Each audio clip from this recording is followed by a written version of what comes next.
안녕하세요. 켈리의 작은 도서관에 오신 것을 환영합니다. 오늘은 이서한 작가의 어쩌면 이제를 소개해 드리겠습니다. 이 작품은 소설집 그 섬에 코끼리가 산다에 수록되어 있는데요. 이 소설집에는 이 작품 이외에도 재미있는 작품들이 많이 수록되어 있습니다. 오늘 소개해 드리는 어쩌면 이제는 어린 시절의 치기 어린 장난이 가져온 아픔과 슬픈 기억이 한편의 명화처럼 펼쳐집니다. 이서한 작가의 어쩌면 이제 낭독 시작하겠습니다.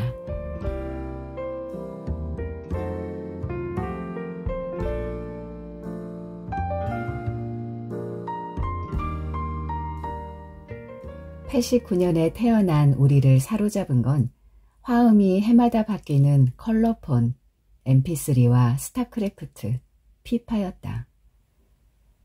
그때 우리는 PC방에서 친구들과 게임의 세계에 빠져 스타크래프트 공략으로 늘 시끄러웠고 저그냐 프로토스냐의 논란은 끝이 없었다.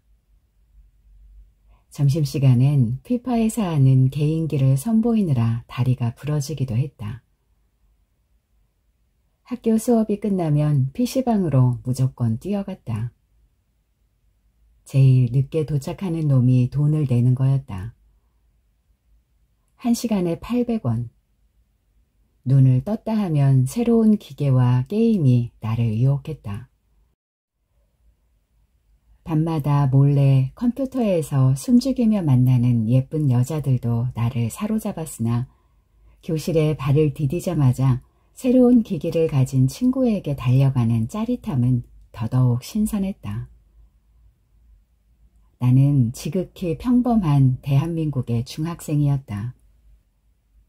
비극이라면 친구들이 참 쉽게 갖는 이 시대의 귀염둥이들을 오롯이 나만의 것으로 소유하지 못한다는 현실이었다. 어찌된 셈인지 아버지는 아날로그를 지극히 숭상하며 인쇄 매체에서 진보하지 않았고 눈 나빠진다, 귀상한다, 그러다 성적 내려간다 등등의 이유로 내가 눈독 들이는 시대의 아이콘들을 혀를 끌끌 차며 못마땅히 여겼다. 내가 유일하게 그것들을 몇십 초만이라도 만질 수 있는 곳은 학교였다. 몇 반에 누가 무엇을 샀더라는 말만 들어도 뛰어가곤 했다. 매체의 신이 나를 그나마 긍휼히 여겨주는 것 같았다. 나는 누구보다 최신 버전의 기기들을 쉽게 접할 수 있었는데 신제품이 나온다는 발표가 있자마자 휠을 통해 빠르게 만질 수 있었다. 그렇다 보니 휠의 주변에 관심이 갈 수밖에 없었다. 올라가려고 한 거 맞죠? CCTV를 보니 외벽을 만지고 있네. 아니, 거기는 왜 올라가려고 한 겁니까?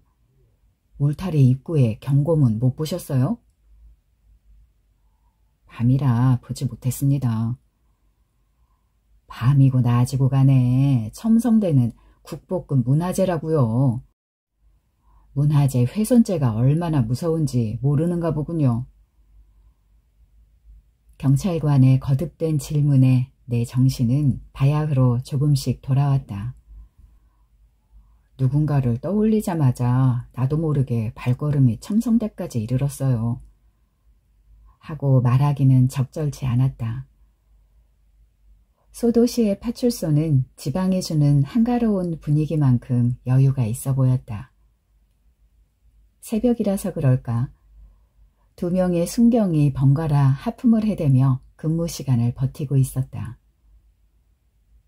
전날 유치장에서 날밤을 새우고 지금 조사를 받는 내 꼴도 말이 아니었지만 정작 첨성대는 올라가 보지도 못했다. 담당자는 몇 달 전 술 취한 20대 여대생들이 첨성대에 올라가 셀카를 찍는 바람에 비상이 걸렸다고 했다. 게다가 몇 년 전 지진으로 첨성대가 북쪽으로 2cm 기울어져 문화재청에서 안달 복달이라고 침을 튀겨가며 목소리로 눕혔다. 내가 다리를 들어 첨성대에 발을 올렸다면 훈방 조치에 그치지 않고 교도소 신세를 1년 이상 졌을 거라며 경찰은 엄포를 놓았으나 CCTV에 비친 내 모습은 돌벽을 손으로 만지고 그저 하늘만 쳐다보고 있는 형국이었다. 솔직히 말하면 밟고 올라갈 지지대를 찾던 중이었다. 그렇게 재빠르게 경비원들이 들이닥칠 줄은 미처 몰랐다. 아니, 국보급 문화재 첨성대를 왜 이렇게 사람들이 쉽게 생각하는지. 첨성대 출입구에 수표다발을 던져넣는 인간이 있질 않나. 또 어떤 인간은 성적표에 연애편지에 핸드폰에. 담당 경찰에 늘어놓는 말에 나는 심장이 멎을 것 같아 신경이 곤두섰다. 저 경찰관님, 사람들이 첨성대 안에 물건을 많이 던져 넣습니까? 그게 가능한가요? 허허, 이 청년 보게. 내가 지금 헛소리 하는 걸로 들려? 내 거짓말 안 보태서 일주일에 저기 사물함 상자 한 통은 나와. 지진 일어나고서부터 좀 덜하긴 하지만 중국 관광객들도 늘고부터는 한 통으로 모자랄 지경이었어. 저 그럼 수거한 물건들은 어떻게 하나요? 버리나요? 무슨 소리, 그냥 버렸다가는 큰일 나게. 덤턱 있어. 수화물 보관실에 별의별 물건이 다 있지. 저 만약에 말인데요. 분실물을 찾으려면 절차가 있긴 하죠. 왜? 그쪽도 뭘 찾을 게 있어? 파출소 소장은 내 의중을 눈치챈 듯 보였으나 경주 문화재의 중요성을 20분 넘게 떠들어대다 제발 자신들 귀찮게 좀 하지 말라는 푸념을 하며 요즘 잦은 지진 때문에 집에도 못 들어간다고 너스레를 떨었다. 네, 궁금해서 다시 묻는데 첨성대에 진짜 올라가려고 한 거 맞죠? 조금 전 처벌 어쩌고 나에게 열변을 토한 사람이 맞나 싶게 소장은 익살스러워 보였다. 말투는 거칠어도 그의 눈빛은 왠지 모르게 장난스럽게 와닿았다. 17년 전 휘와 나는 첨성대에 올라갔었다. 사람들은 비교의식을 타고나고 비교의식에 치여 죽는다. 인간이란 구조가 태어날 때부터 상대를 의식하고 사는 운명을 타고나서인지도 모른다. 눈이 있는 동물들 중 흘끗거리는 행위는 인간에게만 해당되는 것 같다. 상대를 스캔하는 순간 움직임은 더 빠르게 진화한다. 나이가 들어갈수록 그 나이에 따라오는 상대성의 범위는 늘 넓혀져 간다. 창가에 서 있던 휘의 모습에서 단연코 내 눈에 가장 먼저 띈 것은 아이리버 IFP 300이었다. 무려 128MB인 이 녀석은 32곡 정도가 들어갔다. 코딩을 거쳐 파일 용량을 줄이면 40곡까지도 들어가는 대단한 녀석이었다. 휘의 목에 걸려 녀석이 흔들어대며 반짝거렸을 때 내 눈도 번쩍였다. 나에게 mp3가 내 소유가 되는 건 목숨까지는 아니라 쳐도 험난한 산맥을 넘는 것과 같은 거였다. 그렇다고 집에 있는 라디오를 어깨에 메고 다닐 순 없었다. 부모님께 아이리버를 사달라고 말한다는 것 자체가 스트레스였고 왜 필요하냐 묻는 말로 시작해 도저히 대꾸할 수 없는 대화가 이어지는 건 정말 피곤한 일이었다. 연마 뭐하냐? 나 좀 듣자. 말과 동시에 나는 휘의 손에 있는 아이리버를 낚아채려 했다. 휘가 피하는 바람에 손에 넣을 순 없었지만 나는 이미 사용법을 다 알고 있었다. 휘만 IFP 300 크래프트 1을 가지고 있는 게 아니었고 반의 4분의 1 정도는 아이리버를 가지고 있었다. 방향키를 자유자재로 움직일 수 있다는 것 자체가 나에겐 놀라웠다. 뒤로 감기 버튼을 누르는 것이 아니라 살짝만 옆으로 밀어주면 목록으로 넘어가거나 음악의 목록이 떴다. 친구들은 PC방에서 USB 케이블을 가져와 신곡들을 담았다. 어떤 아이는 버즈의 앨범 전체를 다운로드하기도 했다. 그런데 이 바보 같은 녀석은 오늘도 또 사물함 위에 앉아 창밖을 바라보고 있었다. 야, 호구, 너 또 멍 때리지? 도대체 뭐 보냐? 밖에 뭐가 있길래? 문화재 보관센터 직원은 나이가 꽤 들어 보였다.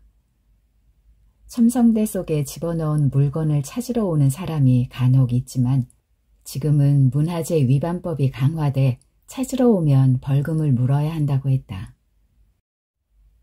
그러더니 그걸 각오하고 찾아오는 사람은 엄청난 비밀에 뭔가가 있어야 하지 않겠냐며 넌지시 덧붙였다. 직원이 이곳에서만 일을 한 지 17년째라고 말했을 때 은근히 희망까지 품었다. 그러다 보통 수거 후 쓸모없는 것은 소각하고 몇몇 문제될 것만 3년 정도 보관한다는 얘기를 듣고는 또 한 번 헛된 나의 어리석음과 마주했다. 직원이 내 표정을 찬찬히 살피더니 거기에 무엇을 넣어두었느냐고 물었다. 나는 10여 년 전 친구랑 수학여행 와서 장난치다가 mp3를 잃어버렸다고 했다. 스마트폰으로 같은 모델의 사진을 보여주자 직원은 언젠가 이런 날이 올 줄 알았다는 눈빛으로 낡은 캐비넷을 향해 걸어갔다. 그러더니 한참 뒤적인 끝에 뭔가를 꺼내왔다. 혹시 이거 아니냐는 직원의 말에 나는 가슴을 쓸어내렸다. 바로 휘의 아이리버였다. 직원은 수화물 보관 기간이 지나 버리려고 하다가 혹시나 하고 보관했다는 말을 덧붙였다. 배터리가 다 되었는지 작동은 안 된다고 했다. 나는 직원에게 몇 번을 고개 숙여 감사 인사를 했다. 지금 눈앞의 상황이 펼쳐지기 전까지 오랜 시간 내 가슴을 멍울지게 만들었던 그 mp3를 다시 보게 되리란 기대는 꿈에도 하지 못했었다. 기기일 뿐인데 아이리버는 휘의 현신처럼 내 눈에 아롱져서 눈시울이 왈칵 뜨거워졌다. 시간의 수능에 자연스럽게 사라지는 예전의 기기들처럼 휘의 mp3 또한 그러기를 바랐는지도 모른다. 기나긴 시간을 침묵하다 한 컷의 바스락거림도 없이 바람에 쓸려가기를. 차이는 본능적으로 느껴지는 거였다. 휘의 엄마는 내가 알고 있던 전형적인 친구 엄마의 모습을 송두리째 바꿔놓았다. 휘의 엄마는 밤새 나를 적셨던 어떤 여자들 같았다. 만져보고 싶은 가슴과 날씬한 허리, 긴 생머리, 그리고 여자들에게서만 나는 야릇한 냄새를 엄마라는 단어와 연관시키고 싶지 않았다. 휘의 엄마는 나와 눈이 마주치자 여자 어른이 짓는 그 미소를 지었지만 나는 그 짧은 미소가 내포하는 그늘을 감지하기에는 너무 어렸었다. 휘가 잘 사는 집 아들인 건 진즉부터 알고 있었다. 휘가 신고 있는 신발만 봐도 좋던 포스 같은 거였다. 짝퉁이 아닌 진짜였다. 매점에 갈 때마다 나는 휘의 지갑을 흘낏 보았는데 지갑도 지갑이지만 그 안에는 정말 0.3mm가 넘는 두께의 세종대왕이 항상 두둑했다.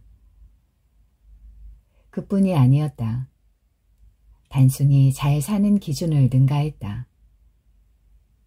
휘는 붉은 벽돌이 점철된 그저 그런 2층짜리 보통 주택집이 아닌 고급 저택에 사는 애였다. 그날 나는 30평의 우리 아파트가 그렇게 작은 아파트라는 걸 처음 알았다. 아버지는 6급 공무원에 엄청나게 빨리 집을 마련했다고 누누이 말해왔었다. 보통 사람들은 30평짜리 아파트만 하나 가지고 있는 것도 대단한 거라고. 자린고비의 업적을 매번 질리지도 않고 말할 때만 해도 어느 정도 아버지가 자랑스러웠으나 휘의 집에 갔다 온 뒤로 그 말을 하는 아버지가 조금은 초라해 보였다. 휘의 집에는 없는 게 없었다. 플레이스테이션과 콘솔, 그리고 내가 그토록 바랐던 수많은 게임팩, 심지어 컴퓨터는 펜티엄 4였다. 냉장고든 식탁이든 먹을 게 계속 나왔다. 나는 그날 노란색의 달달한 과육을 처음 먹어봤다. 그것은 망고라는 열대 과일이었다. 휘는 내가 자신의 집에 온 유일한 친구라고 말했다. 휘의 집을 서너 번 정도 간 것 같다. 그날도 꽤 늦은 시간이었는데 휘의 가족들은 보이지 않았다. 교복 안에 있는 말보로 레드를 만지작거리다 바람이나 쐴 겸 밖에 나가자고 했다. 휘는 내가 무엇을 원하는지 꼭 아는 눈빛처럼 따라 나오며 옥상으로 올라갔다. 조금 높은 지대에 있는 집이어서 그런지 옥상에 올라가자마자 분위기가 달랐다. 나는 눈앞에 펼쳐진 야경을 바라보며 담배 하나를 꺼내 물었다. 와, 전망 죽인다. 겁나 좋은데? 야, 미친 새끼야. 이런 데를 놔두고 왜 이제까지 안 올라왔냐? 담배가 아주 그냥 절로 피워진다. 야, 호구, 저기 보이는 거 남산타워 아니야? 온갖 산의 진미를 먹고 보는 도시의 불빛은 마냥 흥을 돋우었고 곧이어 담배 한 개비를 더 꺼내 올리게 되었다. 나의 시선은 자동차의 불빛, 수많은 가로등과 빌딩 불빛에 꽂혀 거듭 그것들에 감탄했다. 정작 휘의 시선이 어디를 향하고 있는지는 보려 하지도 않았고 볼 수도 없었다. 밤인데 빛이 너무 밝아서 별이 안 보이네. 휘는 가끔 쓸데없는 소리로 내 흥을 가라앉히게 하는 탁월한 재주를 가졌다. 별? 야경이 이렇게 휘황찬란한데 무슨 별 타령이냐? 그 이후로도 휘는 몇 번 자기 집에 가자고 했지만 난 이런저런 핑계를 대며 가지 않았다.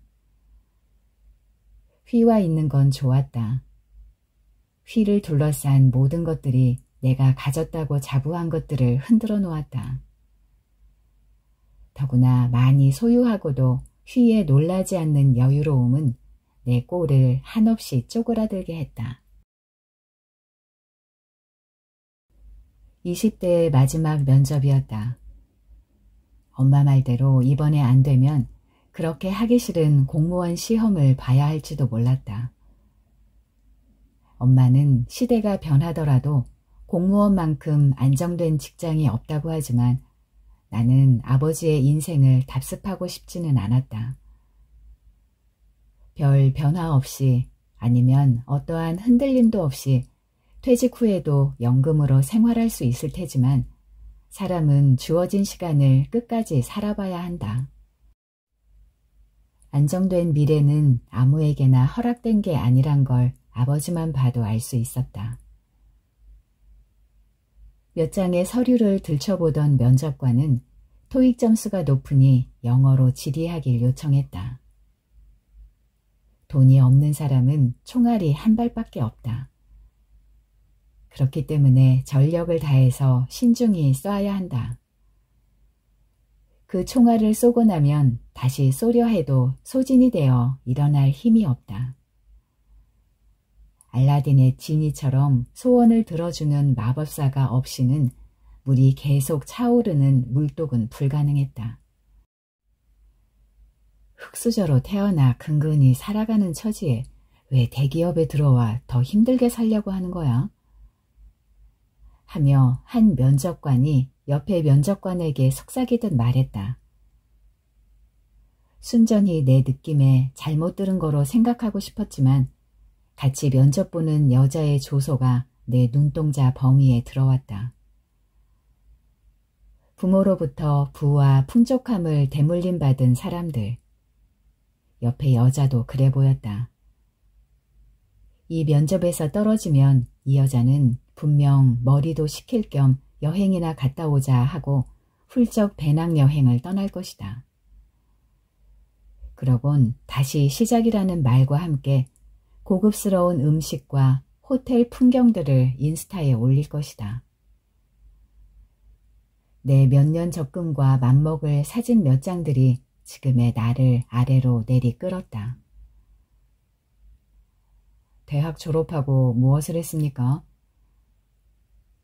어학 공부와 몇몇 아르바이트로 현장 경험을 쌓았습니다. 토익 점수는 높네요. 근데 이 정도는 요즘 다 보통 수준 아닌가요? 아르바이트를 했다고 했는데 서류상으로는 확인할 길이 없군요. 면접관의 얼굴은 그걸 겨우 대답이라고 하니 왜 그 흔한 열정이라는 단어도 한번 말해보지 그래? 하는 표정이었다. 아르바이트는 증빙서류가 남지 않는다. 다달이 입금되는 한 달분 급여만 남는다. 그렇다고 통장 잔액 계좌 명세서를 면접관에게 보여줄 수는 없지 않은가. 자기 개발을 위해 무엇을 했습니까? 면접관이 묻는 자기 개발이 대학원 진학이나 유학, 자격증을 말하는 걸 모르지 않았다. 아버지가 돌아가시고 나에게 자기 개발은 현장에서의 삶의 체득이 바로 그것이었다. 제 말이 들리세요? 이해했어요? 토익은 말하기 시험이 아니었다. 그런데 나와 달리 내 옆의 면접자는 원어민 수준의 발음을 구사했다. 언어 실력뿐만 아니라 얼굴과 몸매, 어느 것 하나 세련되지 않은 게 없었다. 면접관의 눈빛이 달라졌다. 군대 갔다 와서 학부를 졸업하면 그래도 인생은 보장되지 않을까 했지만 어째 마냥 어긋나기만 했다. 아버지의 갑작스러운 병고로 나는 논문 학기에 우울할 겨를도 없이 학업과 아르바이트를 치러냈다. 졸업과 동시에 결국 아버지는 아파트 한 채만 겨우 남긴 채 떠났다. 그나마도 아파트 한 채는 아버지 암 치료비로 반 정도 담보대출이 잡혀 있었다. 연금이 나오지만 새 가족이 살기에 늘 빠듯했다. 평생 일을 해보지 않은 어머니가 일자리를 알아본다고 나섰을 때 나에겐 취직이 무엇보다 절실해졌다. 하지만 현실은 아르바이트였다. 지금의 아르바이트를 벗어나면 또 다른 아르바이트 면접이 기다렸다. 대기업 면접은 점점 줄어 이제 1년에 한두 번밖에 안 되었다. 미술관 아르바이트도 면접을 치르기는 마찬가지였다. 주말 쉬고 5시간 정도에 70만 원이면 괜찮았다. 미술관 아르바이트라고 하지만 미술과 전혀 연관이 없었다. 공사판 벽돌 나르기만 아니었지 소위 힘쓰는 일이었다. 미술관에 새로운 그림이나 입체 작품들이 들어오면 전에 걸려있던 그림은 철거 작업에 들어가고 새로운 그림이나 입체 작품들은 설치 작업을 해야 했다. 매일 힘쓰는 일이 아니라 시간적 여유가 있었고 그림의 문외한이지만 때때로 작품도 눈치껏 감상할 수 있다는 게 이 아르바이트를 낙점한 이유였다. 밤에 편의점 아르바이트는 낮보다 일당이 셌다. 일당이 세다면 무조건 하는 거였다. 8시에 미술관 아르바이트가 끝난 뒤 1시간 짬을 두고 바로 시작할 수 있다는 조건도 마음에 들었다. 아르바이트를 끝내고 돌아가는 밤하늘은 청명했고 별도 지극히 높았다. 밤을 꼴딱 지새운 나처럼 별들도 조금은 새벽을 기다리다 지친 듯한 표정을 지었다. 별자리 앱을 켜서 밤하늘에 휴대전화 카메라로 연결하면 곧바로 별자리의 이름과 별자리에 담긴 인물들의 서사가 펼쳐졌다. 신비한 그들의 사연을 읽다 보면 나도 이제 누군가를 기억에 떠올리는 나이가 되었다는 것을 실감하게 된다. 수많은 사람이 오래전부터 별을 그리워하는 건 왠지 모를 가슴 아픈 인간사에 별의 위로를 발견하였기 때문인지도 몰랐다. 별을 보며 가끔 아버지를 생각했다. 평생 흐트러짐 없이 살다가 담배를 피우지도 않았는데 폐암이라는 병을 얻은 아버지가 밤하늘의 별이 되어 우리 가족을 지켜보고 있을지도 모른다는 생각이 얼핏 들기도 했다. 가족을 위해 아버지가 기억한 시간을 내가 기억하지 않는다면 아버지 별은 점점 빛을 잃어갈지도 모른다는 서러움에 가슴이 먹먹해졌다. 에드워드 호퍼는 내가 미술관에서 처음 이름을 외운 작가였다. 그의 이름을 외우기 위해 몇 번을 다시 가서 작품을 보고 이름을 보는 과정을 반복해야 했다. 처음에는 일상을 담은 사진 같았는데 가까이서 보니 그림이었다. 마치 사연이 있는 것처럼 보이는 우울한 시선. 케이프 코드의 아침이었다. 이 작품만 담당 작가가 이야기를 만들어내지 못했다고 한국어 번역을 맡은 출판사 측에서 이 그림을 소재로 단편소설 공모까지 했다는 큐레이터의 설명도 간간히 들려왔다. 하지만 그림에 얽힌 그런 팩트가 나에게는 어떤 흥분도 일으키지 않았다.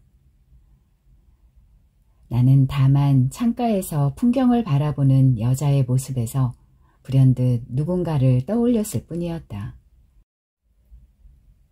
기억하고 싶지 않은 일들은 반복해서 기억하지만 않는다면 어떤 일이었든 간에 그 기억은 지워졌다. 노력하지 않아도 무덤덤하게 그 기억을 외면해버리면 기억은 희미해지고 없어지게 마련이었다. 그 일이 있고 나서부터 나는 이러한 방법으로 과거를 지워왔다. 하지만 침잠한 휘가 그 그림 속에서 말갛게 되살아날 줄은 미처 몰랐다. 사물함에 걸터앉아 다리를 늘어뜨리고 창밖을 바라보던 휘. 그림 속의 테라스처럼 휘도 학교에서 시간만 나면 하염없이 빈 창문을 주시했었다.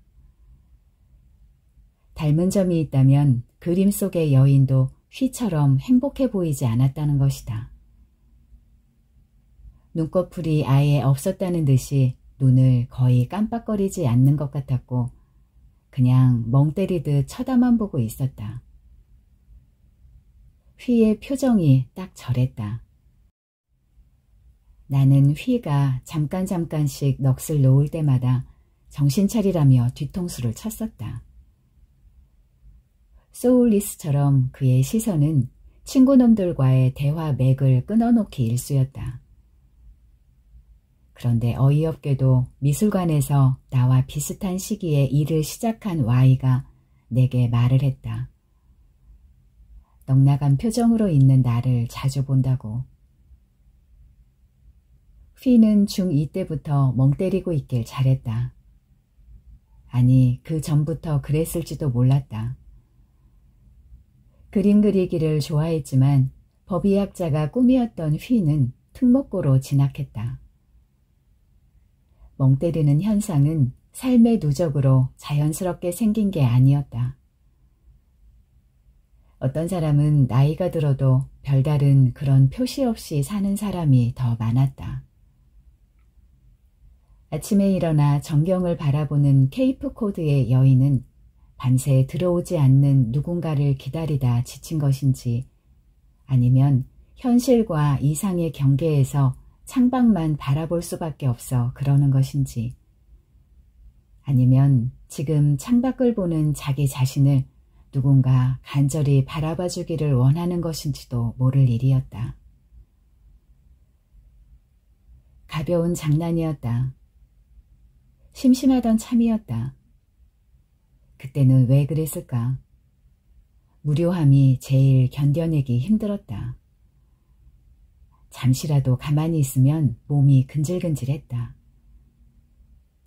집과 학교를 벗어났다는 자유로움이 충동을 부추겼을까? 휘의 아이리버를 낚아챌 생각은 처음부터 없었다. 애들이 집에서 훔쳐온 양주를 마신 탓이었는지도 모른다. 녀석들에게 술이 세다는 걸 보여주기 위해 양주를 들이켰고, 친구들은 미친놈 소리를 하면서도 환호성을 질렀다. 그러나 양주는 생각보다 강했다.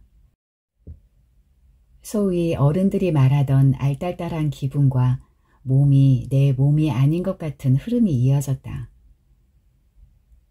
시골에서 풍겨오는 특유의 흙냄새 때문에 내 안의 본능이 꿈틀대며 기어나왔는지도 몰랐다. 아니면 여기서만 청량해 보여 금방이라도 쏟아질 듯 빛나는 별들 때문이었는지도 몰랐다.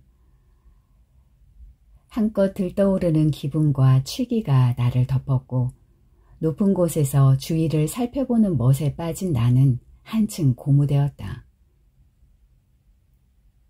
너 별들이 얼마나 살다 죽는지 알아? 저 별들은 그냥 별이 아니야. 별들이 얼마만큼 살고 죽는지는 내 관심사가 아니었다. 나에게 별은 그냥 별이었다. 태어날 때부터 있었고 지금까지도 죽지 않고 떠있는 별이었다. 별이 살고 죽든지 간에 별은 존재했다. 손을 뻗어 나만 가질 수 있는 것도 아닌 별이라면 모를까. 죽은 별까지 신경 쓰고 싶지가 않았다. 한 번씩 휘에 도통 알 수 없는 질문과 고백에 나는 맥이 빠지고 싱거워졌다. 내 앞에 펼쳐진 세상은 술처럼 쓰면서도 미묘하고 달큼한 맛처럼 감미롭고 흥미로운 세상이었다. 게다가 사사건건 신중하고 건조한 아버지를 벗어나 즐기러 온 수학여행이었다. 야 임마, 미친 새끼, 개폼 잡는 소리 말고 그거나 줘봐. 음악이나 듣자. 나는 휘의 목에 걸린 mp3에 음악이 담겨있는 걸 오래전부터 알고 있었다. 그때였다. 휘의 얼굴이 일그러지며 나를 향해 환한 표정을 지었다. 너 내 mp3 들었어? 뭐 임마? 말해봐. 내 mp3 들었잖아. 음악이 들어있는지 네가 어떻게 알아?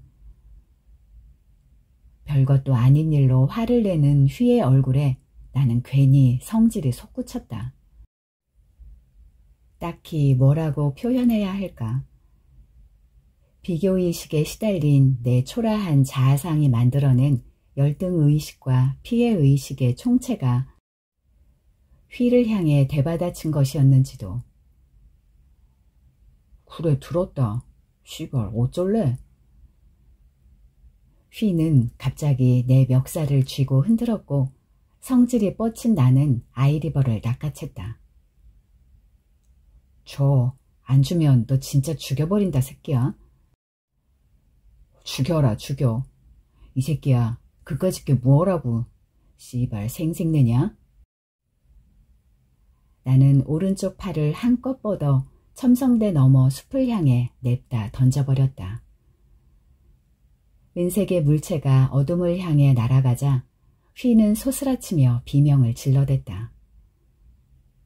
마치 언젠가 미술책에서 본 뭉크의 절규가 색색의 파동으로 나타나는 것 같았다. 나도 내가 왜 그랬는지 모르겠다. 애당초 아이리버를 뺏을 생각은 없었다. 장난을 치려고 했을 뿐이었다. 엇나간 대화로 휘의 높은 톤에 나도 괜히 성질이 뻗쳤고 주머니에 넣어둔 석가탄 모형 기념품을 대신 던졌는데 휘는 내가 자신의 아이리버를 던진 줄 알았다. 그때 휘의 낯빛은 대단한 뭔가를 상실한 표정으로 일그러졌다. 휘는 하늘을 날아 떨어지는 아이리버를 찾으려 첨성대를 냅다 뛰어내려갔고 엉겁결에 발을 휘청한 나는 왼손에 어설프게 쥐고 있던 아이리버를 첨성대에 떨어뜨려 버렸다. 아이리버는 그렇게 첨성대 어둠 속으로 까마득히 사라졌다. 서둘러 내려오자마자 분노한 휘는 주먹으로 내 면상을 가격했다. 나도 맞받아 한 대 치려는 순간 호각 소리가 여기저기서 들렸고 경비 아저씨들이 손전등을 비추며 우리를 떼어 말렸다. 다음 날 휘는 밤새도록 잠을 이루지 못한 창백한 얼굴로 허탈감에 빠져 있었다. 저 바보 자식, 아이리버는 첨성대 속에 있는데 못 찾는 게 당연하지. 어휴, 자식. 그 뒤로 휘는 나를 유령처럼 대했다. 휘의 상한 기분을 달래려 내가 노력하지 않은 것은 아니었다. 수학여행을 갔다 오자마자 나는 부모님의 저금통을 털어서 다시 경주로 내려갔다. 감시하는 사람들의 눈을 피해 종일 밥도 먹지 못하고 첨성대 속을 몇 번이고 확인했지만 아이리버는 흔적도 없었다. 집에 돌아와서는 아버지께 엄청나게 두들겨 맞았다. 그 순간 엄마한테 솔직하게 털어놓고 아이리버를 사주려는 생각까지 했었다. 그 아이리버가 뭐가 그리 대단하다고 이렇게까지 하는지 나는 휘에게 점점 더 삐딱해졌다. 휘의 자살 소식을 들은 건 고 이때였다. 내 친구의 친구의 친구로부터. 휘의 죽음은 같은 중학교를 졸업한 애들에겐 꽤 충격적이었다. 그날은 특히 학교 담벼락 뒤에 담배 연기가 자욱했다. 휘의 죽음은 과장되거나 와전되었다. 해외에서 죽었다는 말도 들리고 집에서 죽었다는 말도 들렸지만 어느 게 정확한 사실인지를 확인해 볼 용기조차 나는 나지 않았다. 그날은 그냥 일찍 조퇴해서 집에 돌아와 아프다는 핑계를 대며 누워 있었다. 첨성대 사건 이후로 휘는 내 근처에 얼씬도 하지 않았다. 몇 번 사과를 하려 했지만 씨알도 먹혀들지 않았다. 한두 번 무시당하자 나도 자존심이 상해서 서로 모른 체하고 다녔다. 이후 나는 일반고에 진학했다. 하지만 학교 생활은 수월하지가 않았다. 2008년도 학생부터 내신 상대평가가 이루어져 소수만이 1등급에 들어갈 수 있었다.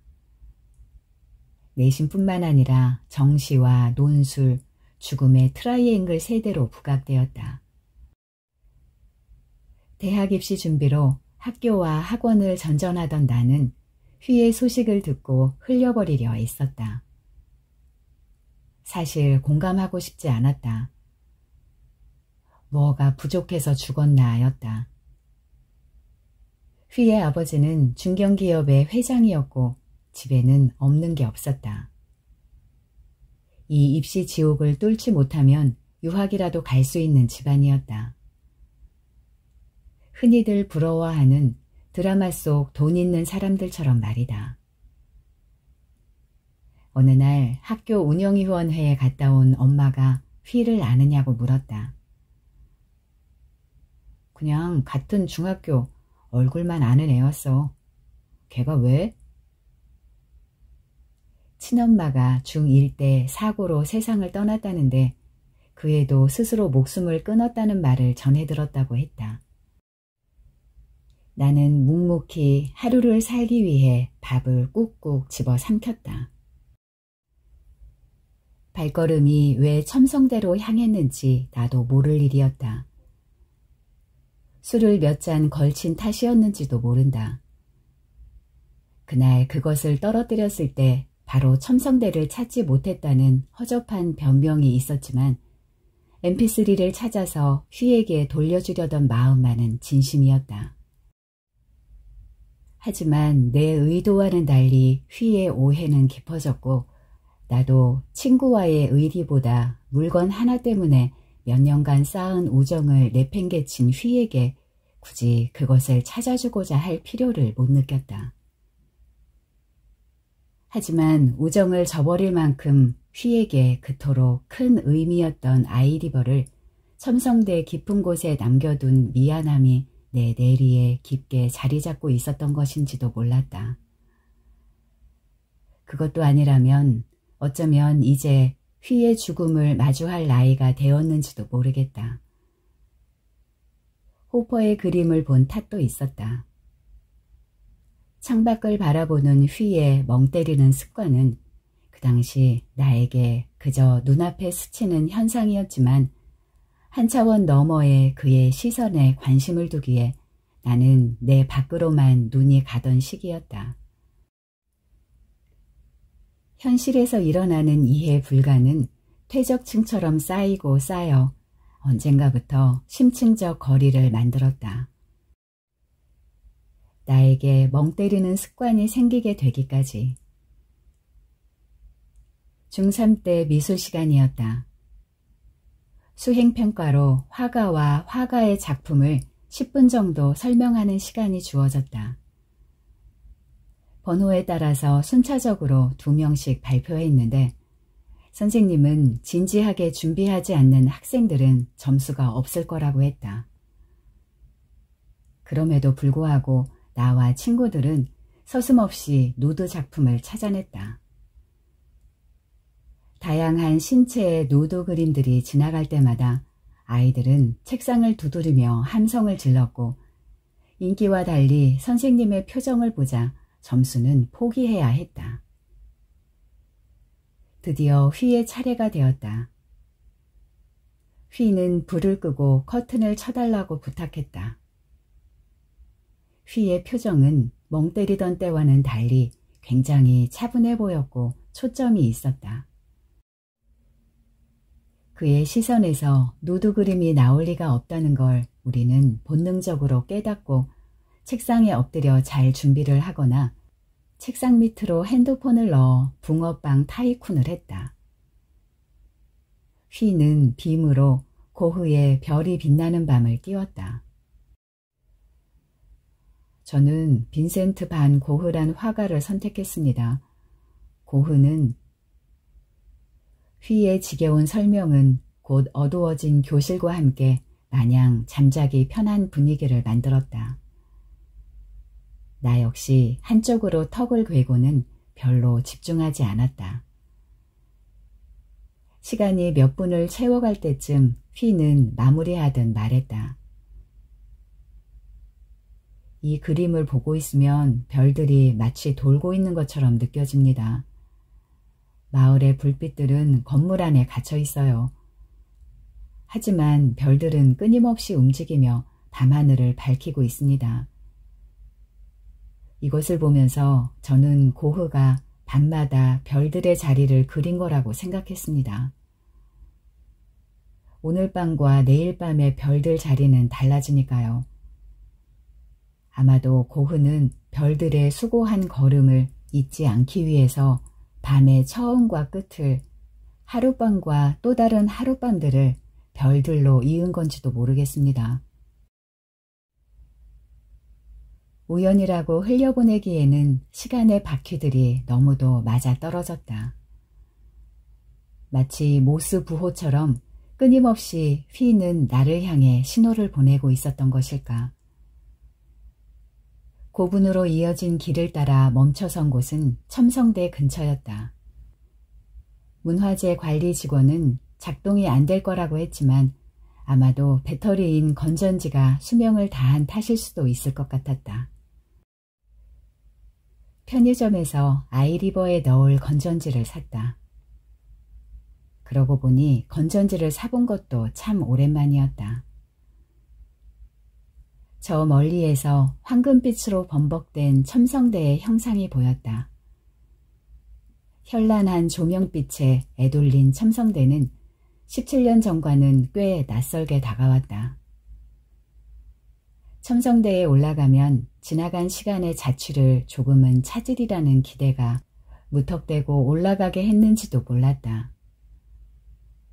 하지만 하늘 아래 조명에 가린 별들은 이제 아득한 별처럼 우리에게 먼 사연만큼 희미해져 간다.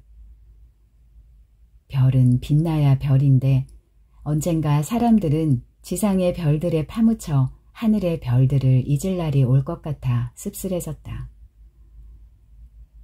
오랜 시간을 돌고 돌아 별이 뜨고 별이 떨어진다. 첨성대 너머로 어둑한 숲이 보였다. 마침 첨성대와 멀찌감치 떨어져 별을 볼 수 있을 것 같아 걸음을 멈추었다. 나무에 기대어 앉아 주머니에서 아이리버와 이어폰을 꺼내는 순간 심장 박동이 조금씩 빨라졌다. 귀에 이어폰을 꽂고 버튼을 누르자 엄지손가락 정도의 작고 불투명한 화면이 켜졌다.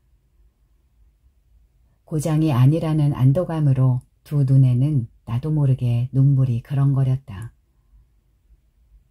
목록을 보니 그때 휘가 들었던 노래가 여전히 들어있었다.